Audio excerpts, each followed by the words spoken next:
Got some more recommendations that we're going to hit everybody with here in just a little bit. Mm-hmm. But before we do that, we got to talk about some of our favorite TV shows right now on Nerdflix and Chill. That's right. Me and Cameo, we like to Nerdflix and chill. He'll call me. He'll be like, what you doing? WYD. You like, up? Dude, it's 2 a.m. What do you think I'm doing? He's like, well, just come on over and we'll Nerdflix and chill. And I'm like, no. No. That's never going to happen. But you know what? 30 minutes later, we're Nerdflix and chilling. He's got that pineapple on his pizza. Uh-huh. That POP. If you're down with that POP, you know me. Pineapple on pizza. Stupid. All right. Down with POP. Yeah, you know me. Yeah. I'm out on that. I'm out on that POP. Okay. You're weird. You're weird though, so that's fine. I want to talk about Doom Patrol. We're up to episode 5. I got to ask you, Cameo, episode 4, though, and spoilers for everybody. We'll try not to be too spoilery, but well, actually, let's back up because episode 3, I think we didn't talk about that one either. Episode 3, they all start getting sucked into the one girl's the actress, like all her movies and stuff. And they fight through that, and they find out that like they're being hunted or whatever for like necklaces that are being collected by Immortus. Yeah. And so that's kind of a mystery. And at the end, they get out of the movies and stuff. Our Invisible Man guy, what's his name? Mm-hmm. With the little electric kid that lives in his chest. Negative Man. Yeah, Negative Man. Like his little electric dude leaves him. He's like, I, they had told him something when they went back in time or when they went and talked to the ghosts. Keeg didn't like that what was supposed to be happening or whatever, so he leaves. So Negative Man's kind of like in a lurch there. At the end of that episode, the leader, is it Elastigirl or? I think so, something like that. Yeah. She's still in a coma. And then our next episode is basically this girl, her power is if she can think it can happen. It can become true. Now, I missed a few seasons. I'm in the midst of trying to get caught up. I didn't know any of these people in that episode 4. And the Doom Patrol actually wasn't really in it at all till maybe the end, or I don't even think they were in it at all. No, they weren't. What was this girl and this whole episode on episode 4? What was the tie-in to the Doom Patrol? Why are we seeing her in what seemed like to me a filler episode? So, I believe her name is Casey. Mm-hmm. And she was in I want to say the first season, maybe. Man, I don't remember her from the first season. First or second season, I can't remember. Oh, okay. But I think it might have been one of those 2 seasons. So she's basically Chief's daughter. And which one is Chief? The guy in the wheelchair. Oh, that created him, or that. Yeah. Oh, okay. So somehow she goes off with these transgender cross-dressing crew, and I can't remember the being that can transport them because they were living in like a small town, and the small town somehow got attacked in one of the seasons. I think it was the second season. And was that the one that got leveled? I think so. Oh, okay. I think that happened was it at the end of the first season?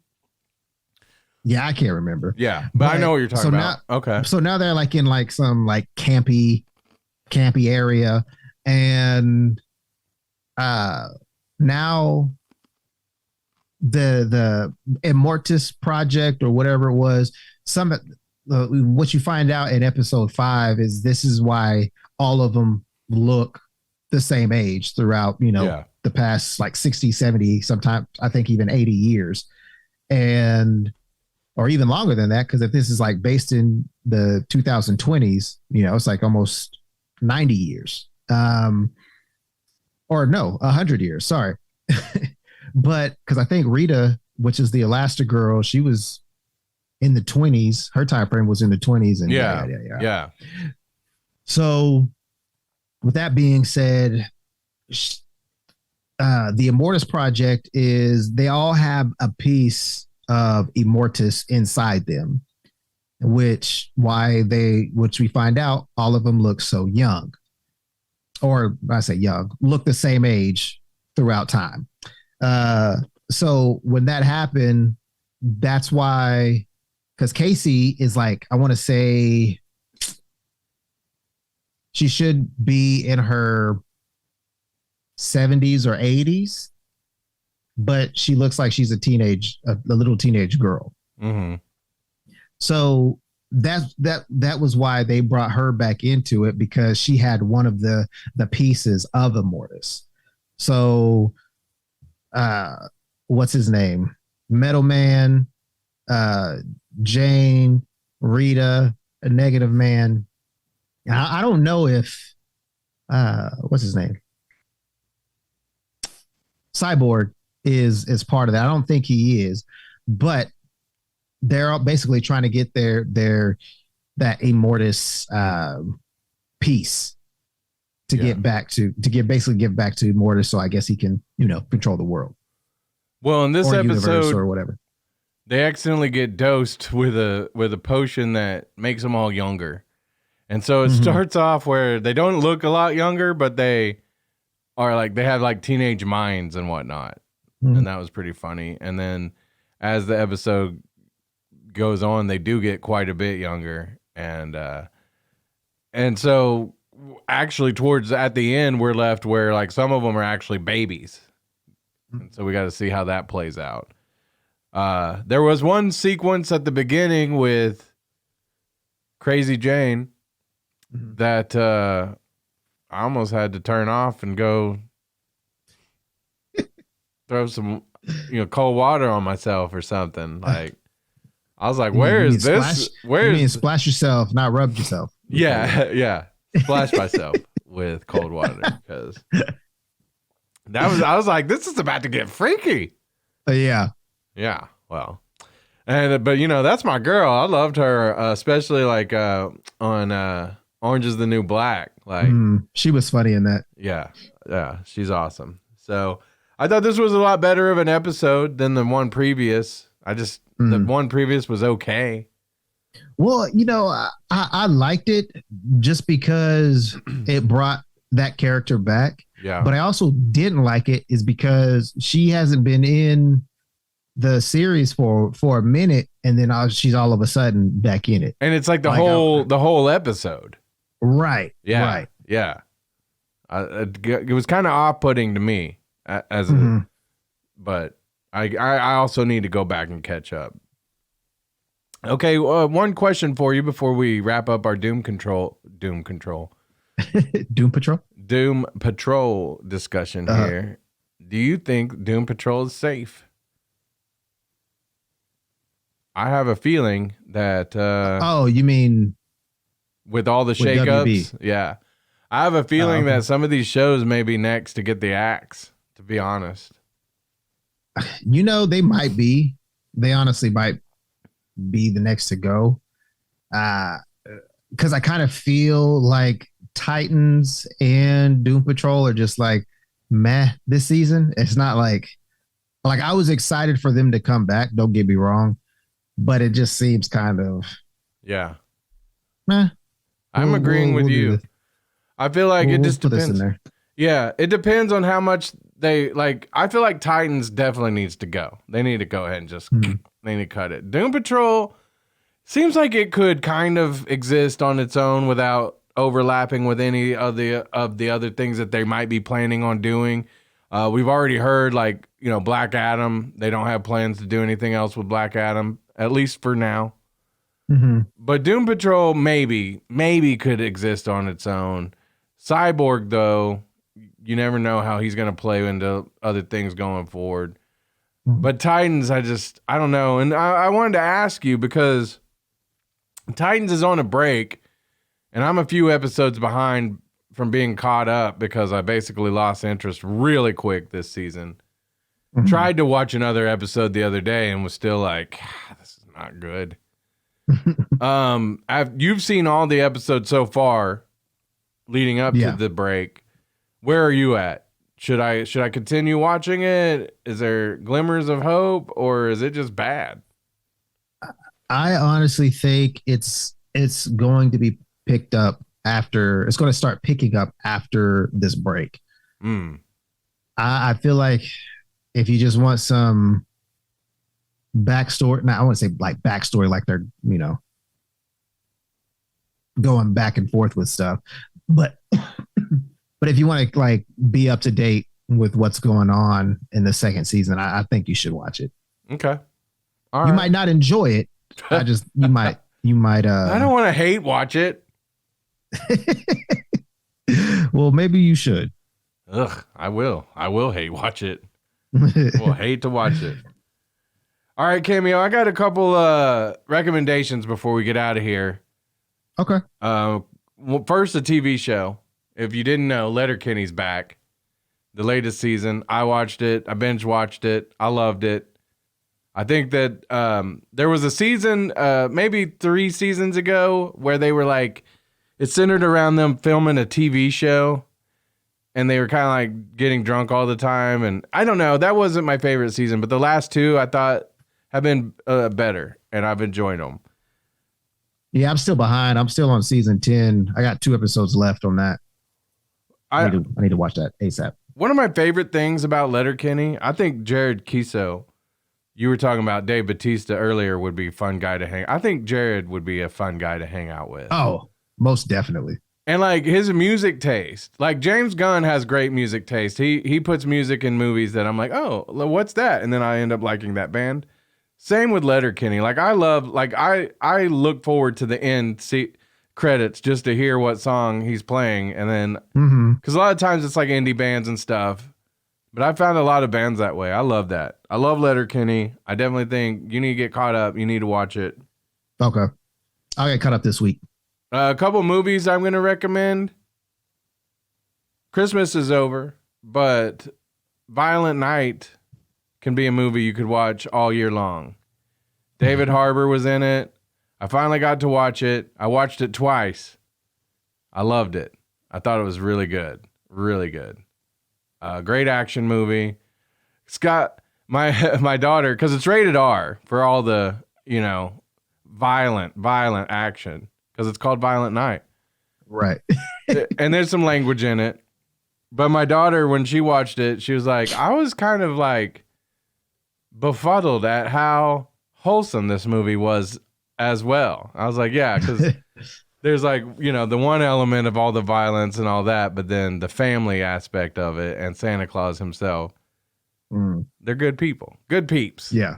Okay. And if you got to have anybody fighting on your side, you want old Saint Nick. He's a badass. I grew up always thinking, Santa Claus, he's a badass. You did? No. Oh, okay. I was like, that fat dude didn't bring me anything this year. Anyway. I hate it here. Yeah. And then my last recommendation, this movie is so good. I watched it a few times too, but it is so like weird. It has like a pretty dark kind of storyline to it. It's called The Banshees of Inisherin. It's on HBO Max. It's got Colin Farrell in it. Barry Keoghan, who played the Joker in the Batman. Oh, okay. And he was also in Eternals. And then him and Colin Farrell were in another movie that I cannot recommend to you because I almost fell asleep. It was so weird, called The Killing of a Sacred Deer. It's so weird. But anyway, this movie's a little more mainstream, but it still has like a storyline in it. But it's about to me, it's about the extent that a lot of men will go to not talk about their feelings. Oh, okay. And the extent that other men will go to not like basically give people their space. And I'll leave it at that. But okay. Oh man, this one's probably going to win an Oscar, I'd say. It's probably going to win awards. Yeah. And Barry Keoghan, oh my gosh. That kid is a great actor. So good. Yeah, he really is. He really is. I mean, amazing. But yeah, it's like these guys, they live off of an island in Ireland back in like 1912, 1920, something like that. Really good movie. Great. It's a great script. It looks really good. I definitely recommend it. And so Cameo, I leave that as the last of mine. Do you have any recommendations for the nerds out there? I have tons, but I won't give them all. But this one is also a Netflix TV show, and it's called Alice in Borderland. Oh, yeah. It is pretty amazing. It's a Japanese show, but I don't know if it was a comic book or a manga, but I did see that there was an anime for it back in the day. And I'm not sure how far in the past it was, but anyways, it's based off of that. And it's pretty cool. Somehow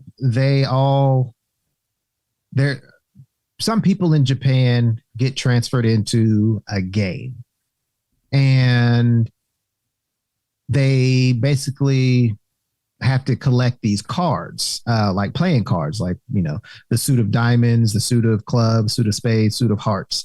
Well, each, 1 through 10, that's the difficulty. But if it's like a hearts suit, you'll have to basically, usually only one person comes out alive during a hearts game. If it's a spades game, it's like an active, like running or like tag or something like that. But they're all like child games. But the point is, you got to be the last man standing, or you got to have the endurance to live. Mm-hmm. One of those two things. But season 2 just came out last month, or shall I say last year. But yeah, the second season just came out, and it looks like there's going to be another season. But we'll see what happens. The other shows are also on, I say shows, these are movies that are on Netflix. Inheritance, Simon Pegg is in it. Oh. And it came out 2 years ago, so it's an older movie. Oh, okay. But Christina and I watched it, I want to say last week, and it was pretty good. Who's the guy that plays Joe, the voice of Joe in Family Guy? Joe? Yeah. Mama. Okay. Just a half grin on that one. Anyway, I don't know who plays Joe. But so he's the father. He's a billionaire, millionaire, whatever. Well, he passes away and leaves his daughter an inheritance. And there's this guy, Simon Pegg, tied up in a bunker. And, I'm not going to give everything away. Just watch it. And it's pretty good. Also, Mr. Harrigan's Phone. That's also on Netflix, and that one came out this year. And it's pretty cool. I can't remember the kid's name. Let me see if I can pull it up real quick. Jaden Martell. Ring a bell? No. He was the guy that had the stuttering problem in It. Oh, okay. And then he's been in some other things too. Yeah. But he's in it. Kiefer Sutherland's dad, Donald Sutherland, is in it. It kind of starts off pretty slow. Jaden, he comes across Donald Sutherland. Donald Sutherland wants him to come over and read to him. Nothing creepy or anything like that. He just likes how this young kid reads. And I got some popsicles in the basement. Yeah, nothing like that. Nothing like that. So, he gets older. Donald Sutherland, his character passes away. And, it's basically, that's when the story kind of picks up, is after that. So, yeah, that's also a good show that good movie that you should watch on Netflix. That is Mr. Harrigan's Phone and also Inheritance. Oh, sweet. And Alice in Borderland, all on Netflix. I got one more. If you got Showtime, I watched the new Fletch movie, which back in the day, and you can catch like the original Fletch on Netflix with Chevy Chase. But now they've updated it with John Hamm, and it was okay. It was a good movie. It really played out more like it would be like a better TV show on Showtime. So, but it was pretty good. If you got Showtime, I definitely recommend it. If you don't, I wouldn't necessarily say just run out and get Showtime. You know what I'm saying? Okay, gotcha. So, all right, that's it. That's our Nerdflix and Chill. That's the show. Cameo. That's it. We're done. Yeah. First show of the new year. That's right. And we did it with no problems. Yeah. Gotta love it. It was great. It was great. So it's going to be a great year, Cameo. Yes, it will. But, it's always great and always fulfilling when you keep it nerdy. Smile and put on a happy face. Wakanda forever! This is the way. This is the way. This is the way. That was awesome! Freeze all motor functions. Hate it.